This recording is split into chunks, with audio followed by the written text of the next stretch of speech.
I caught my husband in the living room with my son's fiancée just hours before the wedding.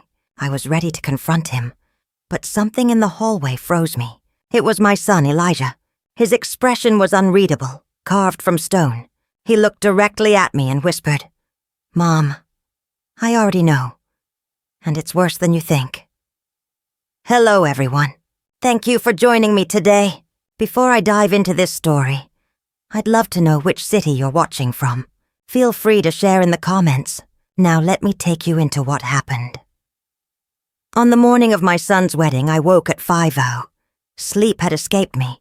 I told myself it was nerves, the kind any mother would feel on such a significant day. I sat in my home office, staring blankly at spreadsheets. I run a modest CPA firm from here. Nothing flashy, but it covered Elijah's college bills and filled in the gaps my husband Franklin's salary couldn't reach. Yet that morning, the numbers on the screen didn't matter. My thoughts were elsewhere. The world outside was still dark and silent. But in my mind, I could already picture the scene to come on the patio of our Atlanta estate. White chairs lined neatly on the grass. The arch Franklin had built, wrapped with roses I had nurtured for months. I had checked the lights more than once to ensure every bulb worked. I wanted everything flawless. Elijah deserved nothing less. 25 years with Franklin, 23 years raising Elijah. My life had been devoted to this family. I was the steady planner, the one who scheduled appointments, remembered birthdays, and balanced the bills. Franklin was the charmer, the one everyone adored. I was the anchor, and for a long time that was enough. But lately, a distance had crept in between us. He'd lower his voice when I entered a room. His phone always angled away from me. When I asked about it, he brushed me off with a laugh. "Just work, honey. Big promotion coming." I believed him. What else was I supposed to do? You don't abandon 25 years of marriage over suspicion. The sound of the office door startled me back. Elijah stood there in pajamas, coffee in hand, looking worn down. Dark circles under his eyes betrayed his exhaustion. He had inherited my practicality, but his father's striking looks. "Mom, you've been up for hours," he said softly. "The wedding isn't until 4. "I just want it to be perfect for you," I replied with a forced smile, closing my laptop. "Dad's not in bed. He left early," Elijah said.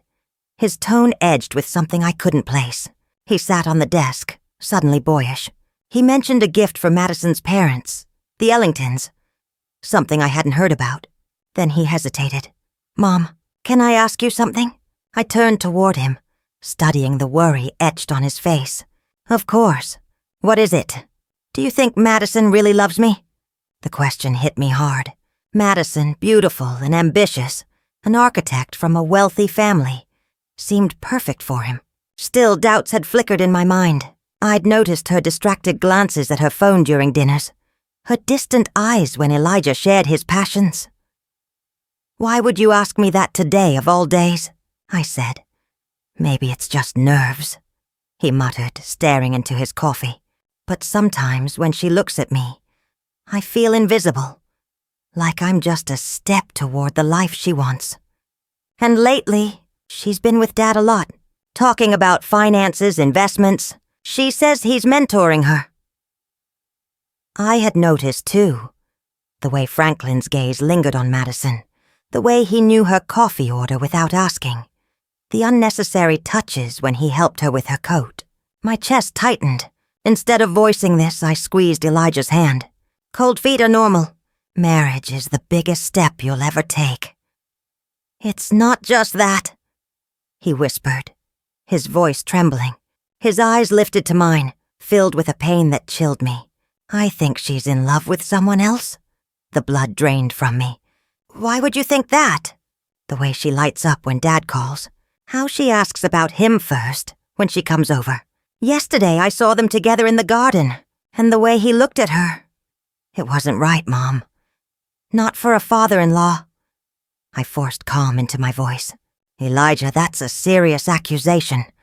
"I know," he said, shoulders sagging. "God, I hope I'm wrong." Before I could respond, Franklin entered impeccably dressed, every hair in place. Well, if it isn't my two favorite people, he said with a bright smile that didn't reach his eyes. His gaze flickered uneasily at Elijah. Big day, son. Better start getting ready. Then to me. Simone, don't tire yourself out. Madison's dropping by at 10 to talk about seating arrangements. Elijah stiffened. What details? Oh, just making sure her parents don't sit near your Uncle James after that political fight last Christmas, Franklin said lightly. You know how delicate her family is. We'll discuss it privately. Of course, Elijah said flatly. The tension was unbearable.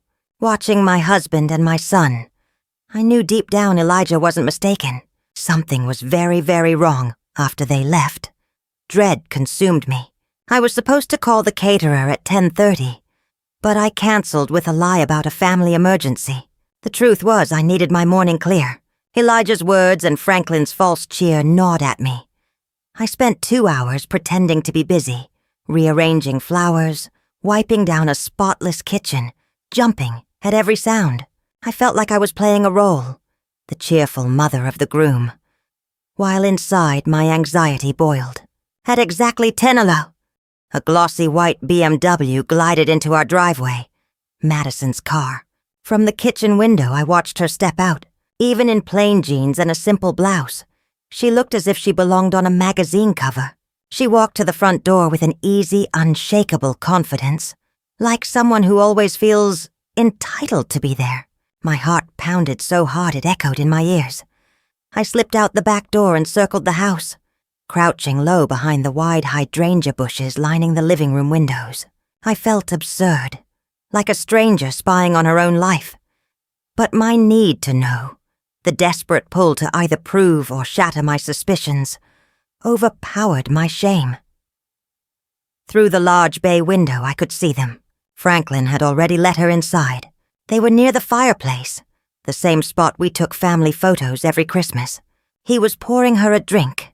I couldn't hear their voices, but their movements said everything. They were too close, his hand resting low on her back, lingering just a beat too long. My fists clenched, nails cutting into my palms. 25 years we had built a life in this house, reading bedtime stories to Elijah on that sofa, hosting family parties in that room. And now my husband was standing there, touching another woman, our son's fiancée, on the morning of our son's wedding. I was seconds away from charging inside, prepared to tear the door open and confront them. Wedding be damned. The fury burned hotter than my fear. But then, a flicker of movement in the reflection of the upstairs glass caught my eye. A shadow. I looked again.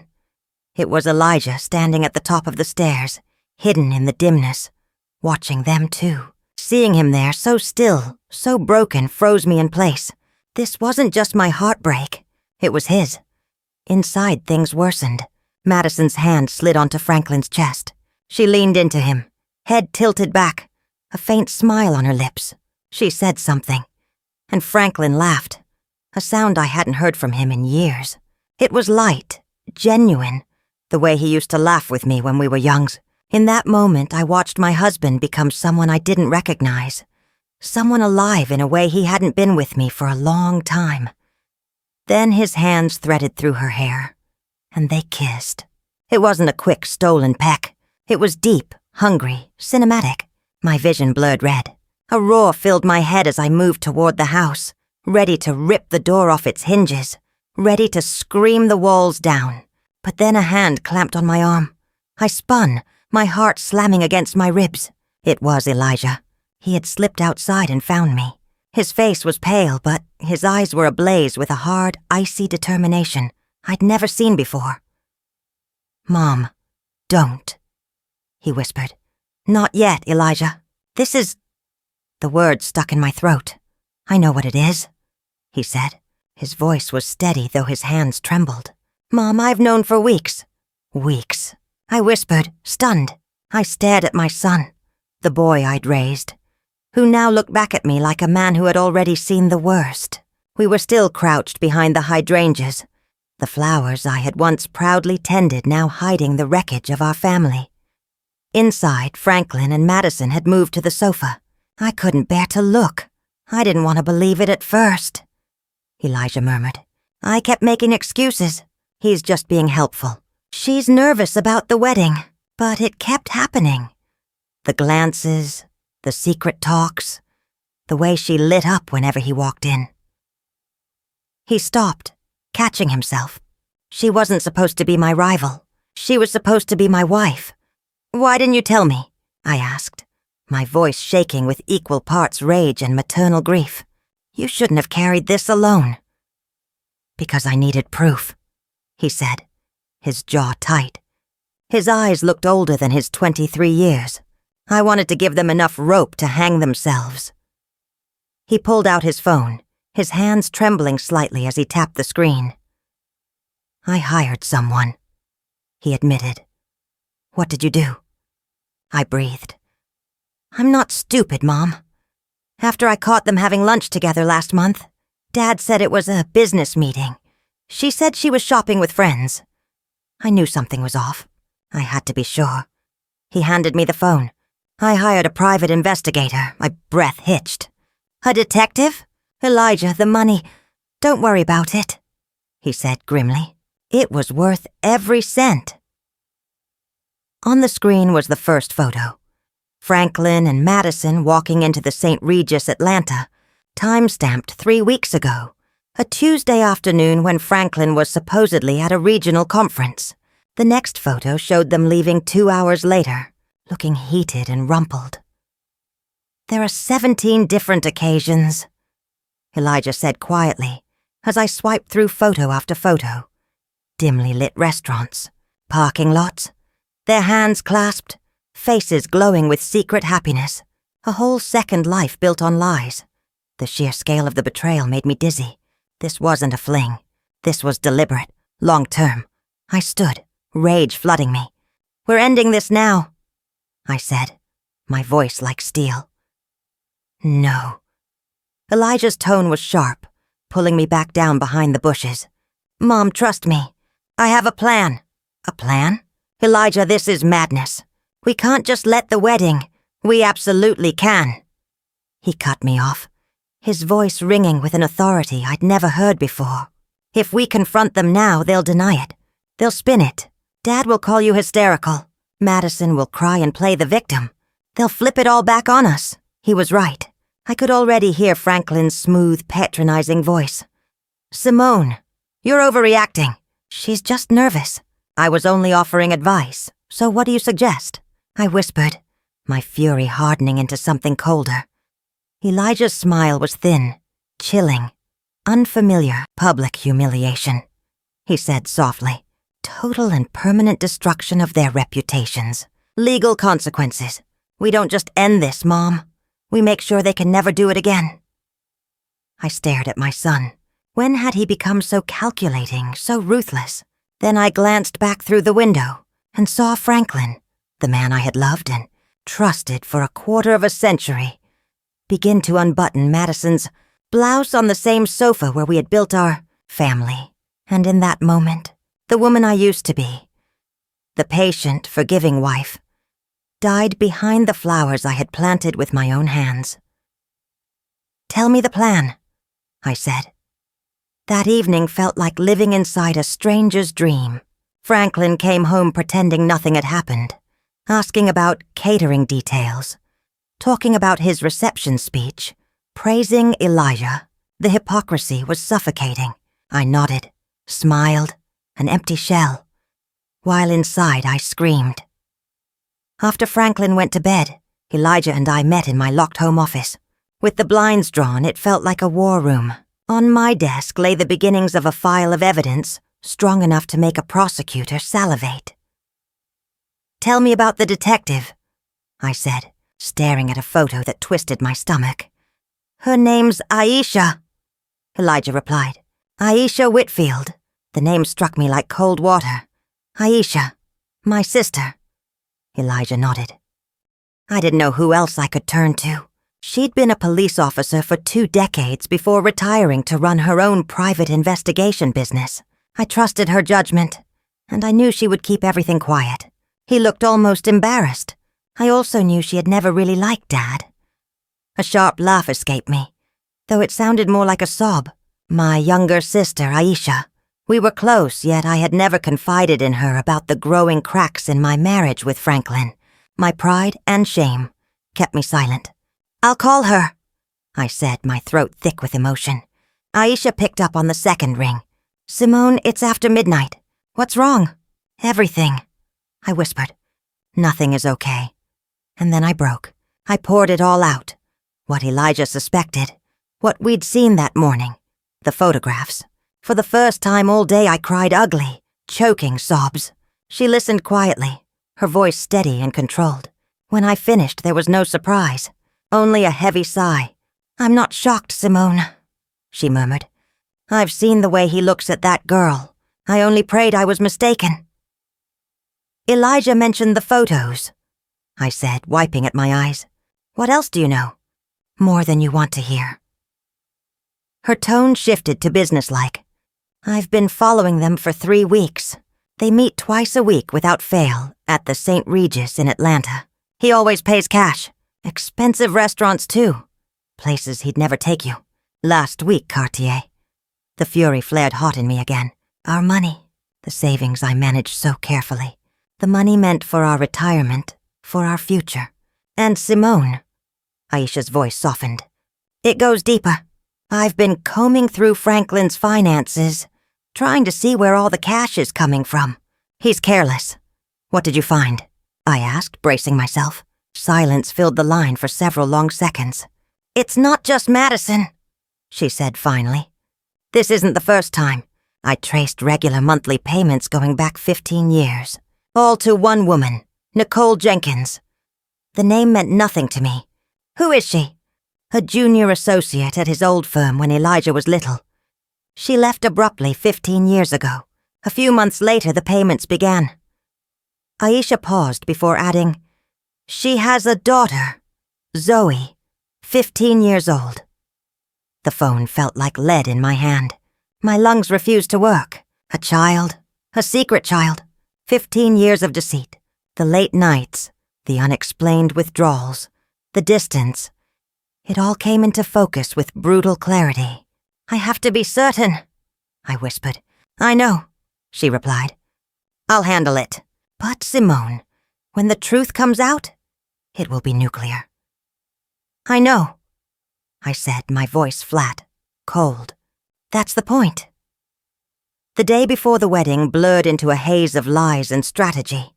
I smiled at relatives, approved table settings, even straightened Franklin's tie. My fingers brushed the silk while imagining pulling it tighter around his throat. Every word I spoke was a performance. Aisha wasted no time. She had a lab connection. Risky, Simona. But if we get Franklin's DNA, we can compare it to the girls.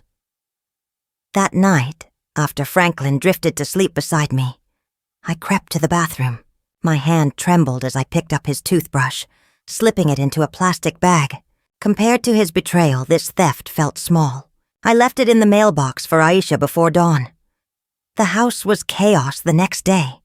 Florists, photographers, caterers swarming, Aisha called. I dug deeper into the finances. "It's worse." We met in my car, away from the house.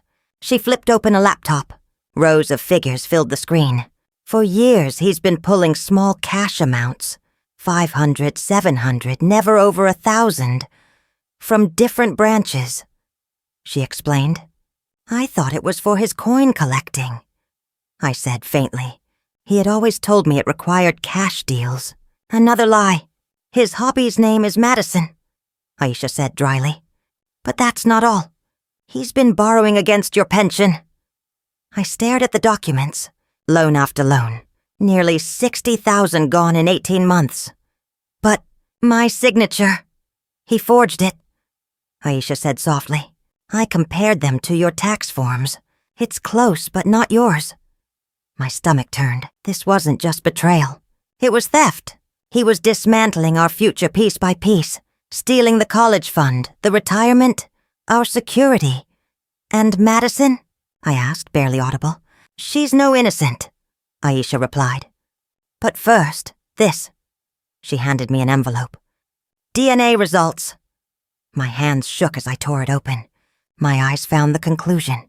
Probability of paternity, 99.9999%. Zoe Jenkins was Franklin's daughter. 15 years.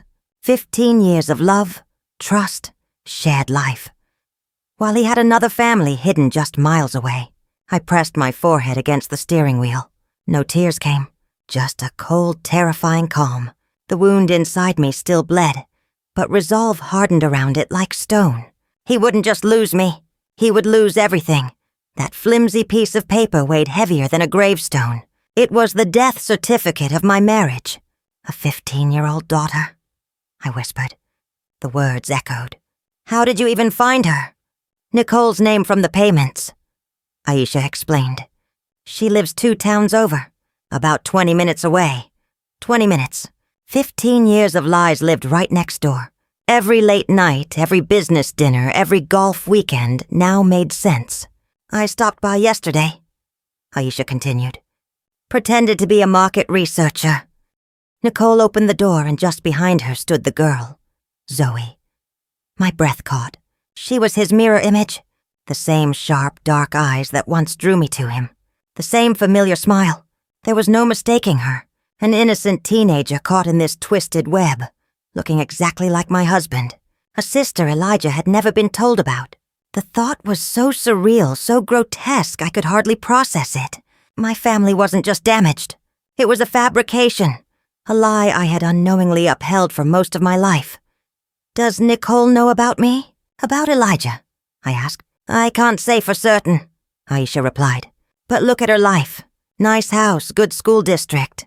Nothing extravagant. No career that could explain it.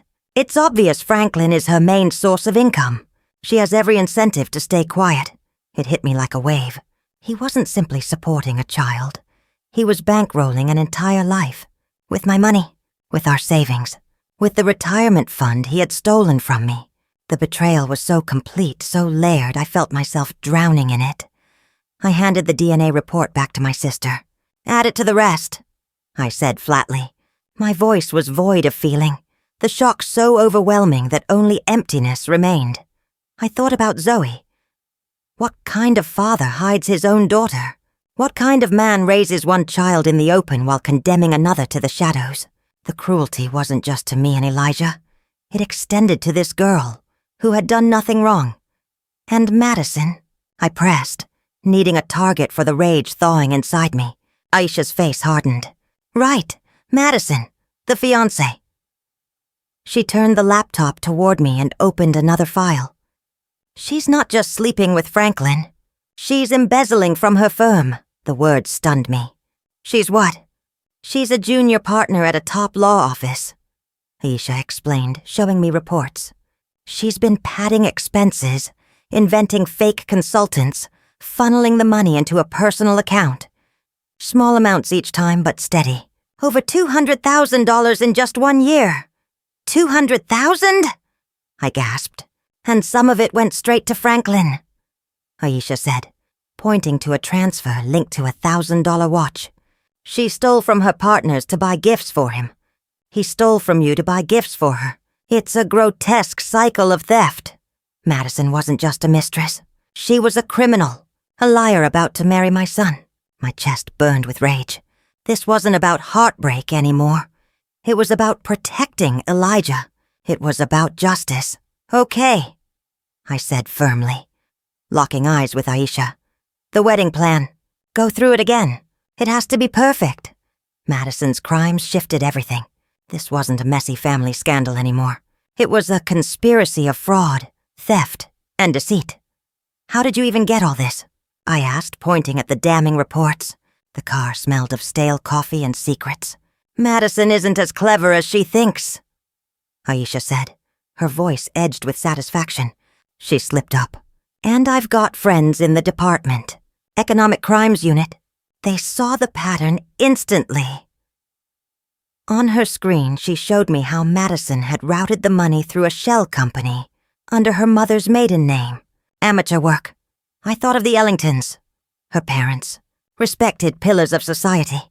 Her father, a federal judge. Her mother, a charity board member. They thought their daughter was a shining star, marrying into a stable family. They had no idea she was a thief, and that the family she was marrying into was already built on lies. For a moment I pitied them, but the fire inside me burned away the sympathy. "So Franklin is stealing our retirement funds to spoil Madison," I said bitterly. "And Madison is stealing from her law firm to spoil Franklin, her future father-in-law." I shook my head in disbelief. "It's like a bad film." "It gets better," Aisha said with a wry smile. "Some of the money Franklin drained from your pension? He invested it in a real estate deal Madison recommended." "Let me guess," I said. "The deal never existed." "Exactly." "The money went straight into her hidden account. She conned him too." A sharp, humorless laugh burst out of me. "My brilliant husband, the man who thought he outsmarted everyone, being played by a 20-something embezzler." The irony was almost poetic. For another hour we went over the evidence. Bank records, hotel receipts, forged loan papers, surveillance photos, and now an entire criminal file on Madison ready for the prosecutor. Plus, the DNA results. The final nail in the coffin of my marriage. 25 years of life reduced to neatly tabbed documents on the passenger seat of my car. Exhaustion pressed down on me, heavier than stone. "Aisha, can we really do this?" I whispered. "Can we stand in front of 300 guests and blow this all apart?" She reached across and gripped my arm firmly. "Simone, listen. What choice do you have? Confront them privately and they'll twist it. They'll deny. They'll turn Elijah against you. I've seen it too many times. She was right. Franklin could charm his way out of anything. This way," she continued. "There is no escape, no space left for lies. Only the truth, exposed before everyone they tried so hard to impress. This isn't just revenge, Simone. It's about consequences. Madison must face prison. Franklin must answer not just for his infidelity, but for the financial fraud he committed against you. This is the only way to end the deception once and for all." I drew a deep breath, the stale air of the car heavy in my chest. My mind flickered through faces. Elijah, his determined expression. Zoe, the daughter I never knew. The husband I had devoted 25 years to. A man who had been lying to me from the very start. "You're right," I said, my voice steady again. "It's the only way." I turned the key. "Let's go. We have a wedding to prepare for." The hours before the ceremony were the most surreal of my life. Back home, I slipped into the mask of the cheerful, composed mother of the groom. It was like watching myself in a film, laughing with relatives, complimenting dresses, assuring the caterer that everything was perfect. Inside, I was wound tight with grief and fury, but outwardly, I radiated calm pride. Franklin thrived in the spotlight, mingling with arriving guests, shaking hands, smiling broadly. At one point, he drew me aside, his arm coiled around my waist. "You look beautiful, Simone," he whispered. "Isn't it a perfect day?" I gazed into the eyes of the man I had loved for half my life, and felt nothing but hollow desolation. I forced a smile. "Perfect day." Elijah mirrored my own restraint. He greeted friends, posed for photos, played his part flawlessly. Yet every time our eyes met, I saw the same unyielding resolve reflected back. We were soldiers waiting for the signal. The plan was simple, rehearsed to perfection. Aisha arrived early disguised as catering staff. Her professional audio-visual setup blended in with the event equipment. She had linked her laptop to the large projection screen, which guests believed was meant for a sentimental slideshow of Elijah's childhood. The truth sat hidden behind a single button on a remote in her pocket. My part was equally crucial. A week ago, I had finalized divorce papers, signed, notarized, sealed inside my clutch. Alongside them was a flash drive holding every piece of evidence Aisha had gathered. Today, my marriage would officially end. This wasn't just a confrontation. It was the first day of my new life. At 4:05, I took my place in the front row. The string quartet began, and the procession started. Franklin sat beside me, squeezing my hand with practiced affection. I resisted the urge to recoil. Then Madison appeared, dressed in white lace, radiant and breathtaking. Yet to me she looked like nothing more than a fraud. She smiled at the guests before locking eyes with Franklin. A flicker of shared triumph passed between them. They believed they had won. Elijah waited at the altar, his face unreadable. When Madison joined him, he took her hand without hesitation. His gaze drifted across the crowd until it settled on me. He gave a subtle nod. It was time. The officiant's words washed over the gathering, heavy with irony. Love, fidelity, commitment. Every vow they spoke was another lie, each promise already shattered long ago. My stomach churned as I endured their falsehoods. Finally, the moment came. If anyone here has reason why these two should not be joined in holy matrimony, speak now, or forever hold your peace. Silence blanketed the 300 guests. My heart pounded so violently I thought my ribs might split. Slowly, deliberately, I rose to my feet. Gasps rippled through the crowd. Conversations died. Every eye turned toward me. Franklin stiffened at my side, gripping my arm. "Simone, sit down," he hissed. "You're making a scene." I shook off his hand as though it were poison. My gaze locked onto Elijah, standing pale but resolute at the altar. He knew. He was ready. Then I looked at Madison. Her glowing smile froze, twisting into a mask of dread. "I'm sorry, everyone," I said, my voice steady and clear. It carried across the hushed garden. I apologized for the interruption, but the officiant asked if there was any reason this marriage should not proceed. I let the silence linger before delivering the words that would shatter everything. And yes, I have a reason. A ripple of murmurs swept through the crowd. I saw Judge Ellington, Madison's father, rise halfway from his seat, his face thunderous with outrage. "Mrs. Whitfield, what is the meaning of this?" he demanded. "The meaning, Judge Ellington," I said, turning to face him, "is that your daughter is marrying my son under false pretenses, and I believe you, and everyone else gathered here, deserve to know the truth." From my purse, I drew the small remote Aisha had given me. My thumb hovered over the single red button. "The truth?" Franklin sputtered, his face flushed with fury. "Simone, you've lost your mind. You're humiliating our son." "Am I, Franklin?" I replied, my voice cool and steady as ice. "No, you're the one who humiliated him. You and your mistress." With that, I pressed the button. Behind the altar, the giant screen, intended for Elijah's childhood slideshow, flared to life.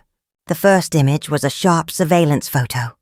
Franklin and Madison locked in a heated kiss in my own living room, the same scene Elijah and I had witnessed just the day before. The crowd erupted. Gasps, screams, the scrape of chairs as people stood to get a better view. Madison's mother clutched her chest, her face drained of color. "But that's not all," I continued, my voice carrying above the chaos. "This wasn't a mistake. This has been going on for months." The screen shifted. Now Franklin and Madison were caught entering the St. Regis Atlanta, timestamp blazing at the corner. Another photo followed, then another. A collage of hotel entrances, secret dinners, stolen moments, their lies projected for all to see. Madison stammered, denying it, but her voice drowned in the uproar. Franklin leapt to his feet, shouting, "This is fake! Fabrications! Simone is having a breakdown!" "Am I, Franklin?" I asked quietly. "Then perhaps you can explain this." The images changed again. Bank statements filled the screen, my finger pointing to suspicious withdrawals. Forged signatures on pension loan forms. A Cartier receipt for a $15,000 necklace appeared, followed by a photo of Madison flaunting the same piece at her bachelorette party. The uproar dimmed into a stunned, horrified silence. This was no longer gossip. This was crime. "My husband has been draining our retirement to fund his affair," I declared, "and his fiancée, the woman about to marry my son, has been busy as well." The next slide revealed Madison's embezzlement. Doctored invoices, false expense reports, money funneled into a hidden account. I spotted her law partners in the 4th row, their faces hardening into fury as they realized the truth. "And now," I said, my voice sharpening into a blade, "the final betrayal." The screen lit with the results of a DNA test. Across the top, probability of paternity, 99.9999%. Beneath it, the smiling photo of a teenage girl. "This is Zoe Jenkins," I said, my voice trembling with long-buried grief. "She is Franklin's daughter, a child he has hidden from me, and from his son, for her entire life." A suffocating silence fell. 300 people stared at the proof of a betrayal so staggering, it defied words. For a moment, the only sound was a sharp, broken sob. Madison's knees buckled. She collapsed in a heap of white lace, her face ghostly pale against her dress. That sound shattered the silence. The garden dissolved into chaos. Shouts, accusations, the frantic buzz of phones recording the wreckage. Madison's mother rushed to her side, while her father stood frozen, humiliation etched deep into his features. Franklin was motionless, his face a storm of rage, panic, and despair. He scanned the crowd, the damning evidence, and finally me. There was no escape, no excuse, no charm left to spin. His empire of lies had been destroyed in front of everyone. Then he did the only thing a coward could. He ran, shoving past chairs, knocking a tray of champagne to the ground. Franklin sprinted toward the parking lot like a criminal, fleeing the scene of his own downfall. But Aisha was ready. Dressed in her catering disguise, she stepped from behind an oak tree with the calm precision of a cop on duty. As Franklin rushed past, she extended her foot. He tripped hard, sprawling across the manicured lawn, his expensive suit smeared with grass. "Going somewhere, Franklin?" Aisha asked coolly, standing over him as he struggled to breathe. By then, Elijah had left the altar. He was at my side, wrapping a steady arm around me. Across the lawn, Madison, still trembling and pale, leaned on her sobbing mother for support. She lifted a shaking hand and pointed at me, her voice trembling with accusation. You planned this?" She screamed, her voice shrill with hysteria. "You planned all of this just to destroy me." "No, Madison," Elijah said, his tone sharp and steady, slicing through her panic. "You destroyed yourself, you and him." He motioned toward his father, now being forced upright by Aisha. "Release me," Franklin barked, tugging against my sister's grip. "Not happening, Frankie," Aisha replied, using the old nickname that made him flinch. "I'm a licensed private investigator, and I have evidence of your crimes. Financial fraud, forgery, theft. But don't worry, you'll get your turn. Tonight, though, my focus is her." She nodded toward the crowd. 2 uniformed officers stepped forward, the guests instinctively parting for them. They weren't there for Franklin. That fight would come later in court. Their target was Madison. "Madison Ellington?" one officer asked firmly, her eyes widened with terror. "No," she whispered. "You are under arrest on suspicion of embezzlement and wire fraud," he continued while his partner gently pulled her arms back and fastened the cuffs. The metallic snap echoed louder than any sound I'd ever heard. Her face crumbled as reality struck. This wasn't gossip. This wasn't a ruined wedding. This was prison, trials, headlines. Her life had ended in a single moment. The officers guided her away as she sobbed, her parents frozen in disbelief. The wedding photographers, once meant to capture joy, now captured disgrace.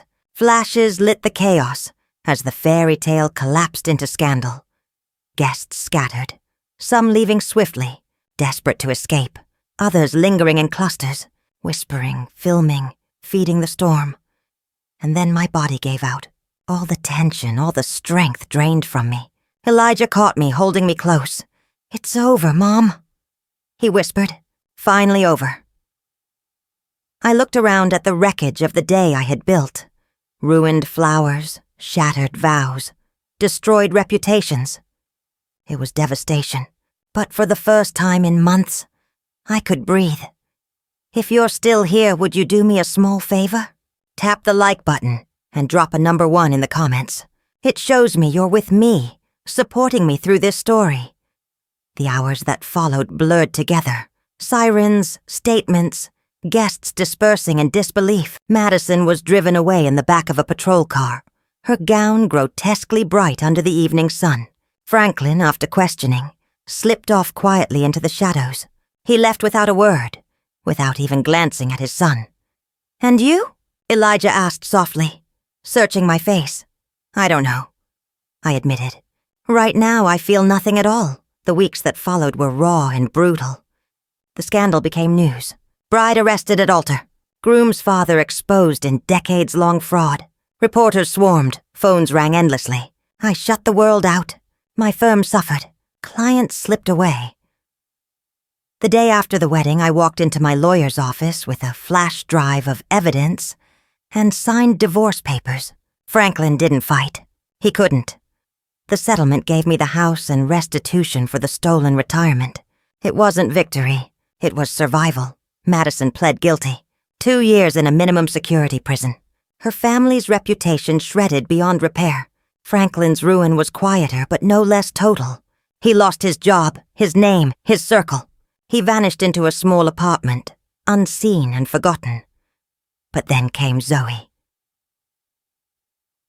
2 weeks later, I received a letter from her mother, a quiet apology, a confession that Zoe had learned everything from the news and wanted to meet. I sat on it for days. This girl was the face of my deepest betrayal. But she was innocent. She was my son's sister, I showed Elijah. His face was grim, but his words were firm. She's my sister. She deserves to know her family. We met at a small coffee shop halfway between towns. I twisted napkins to shreds while waiting. Then they arrived. Nicole, tired and apologetic, and Zoe, clutching a book to her chest, her eyes so much like Franklin's, it stole my breath. She was shy, fragile, innocent. My anger wasn't for her. It had never been. That first meeting was awkward. Elijah carried most of the conversation, asking about her school, her book, her life. He didn't ask about Franklin. He treated her as what she was, a sister. And slowly, piece by piece, we built something real. A year passed. My business recovered. I sold the haunted family house and moved into a small, quiet place that was mine alone. Elijah, after therapy, flourished. He left his old job and followed his dream of landscape architecture, building beauty from broken earth, just like he was rebuilding himself. He was in love again, with someone kind and genuine.